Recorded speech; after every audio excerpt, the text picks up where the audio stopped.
শ্রাবণে দেবী সর্বমঙ্গলার ব্যতিক্রমী অকাল বোধন, হোমযজ্ঞে ভক্তদের ঢল মন্তেশ্বরে। পূর্ব বর্ধমানের মন্তেশ্বর ব্লকের রাউতগ্রামে ব্যতিক্রমীভাবে শ্রাবণ মাসে অনুষ্ঠিত হল দেবী সর্বমঙ্গলার পূজা। সাধারণত মাঘ বা ফাল্গুন মাসে বাৎসরিক পুজো হলেও প্রায় 2 মাস আগে মন্দিরে দুষ্কৃতীদের তাণ্ডবের ঘটনার পর শুভ তিথি দেখে শ্রাবণের 3 তারিখে পূর্ণাঙ্গ পুজোর আয়োজন করা হয়। এর আগে মন্দিরে পঞ্চগব্য দিয়ে শুদ্ধিকরণ সম্পন্ন করা হয়। সোমবার নিয়ম নিষ্ঠা মেনে পুজো, হোমযজ্ঞ এবং ধর্মীয় আচার অনুষ্ঠান অনুষ্ঠিত হয়। রাউতগ্রামের পাশাপাশি আশপাশের বিভিন্ন এলাকা থেকেও হাজারো ভক্ত সমবেত হন। প্রায় 3 থেকে 4 হাজার মানুষের সহযোগিতায় মহাযজ্ঞ ও প্রসাদ বিতরণের ব্যবস্থা করা হয়। স্থানীয়দের বিশ্বাস, এই বিশেষ পুজোর মাধ্যমে গ্রামে শান্তি, সমৃদ্ধি ও সর্বমঙ্গল প্রতিষ্ঠিত হবে। মৃত্যুঞ্জয় যশের রিপোর্ট, মেমরি আপডেট নিউজ। যে কোনো গোপন রোগের চিকিৎসায় আপনার বিশ্বস্ত ঠিকানা মা তারা ক্লিনিক।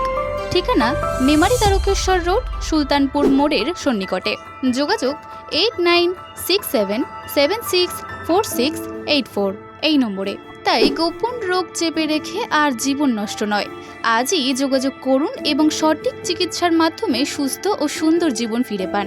এটা মা মঙ্গলার গত 2 মাস আগে কিছু দুষ্কৃতী মায়ের মন্দির রাত্রিবেলায় মন্দির খুলে ঢুকে মায়ের বস্ত্র হরণ এবং মাকে উলঙ্গ করা হয়েছিল।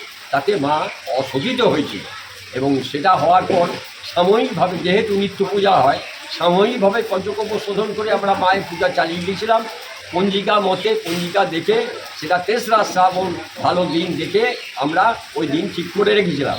যথারীতি আজকে সেই 3রা শ্রাবণ আসার পর আমরা যোগাযন্ত্র করে মায়ের পূর্ণাঙ্গ পূজা, মায়ের অধিবাস, মায়ের মহাস্নান, মায়ের পুজো, দশোপচারে মায়ের পুজো, আরতি এবং এটা করার পর গ্রামবাসীর সহযোগিতায় আশেপাশে গ্রামের বহু লোক এসে সহযোগিতা করার পরে এখানে মহাযজ্ঞ করা হয়েছিল।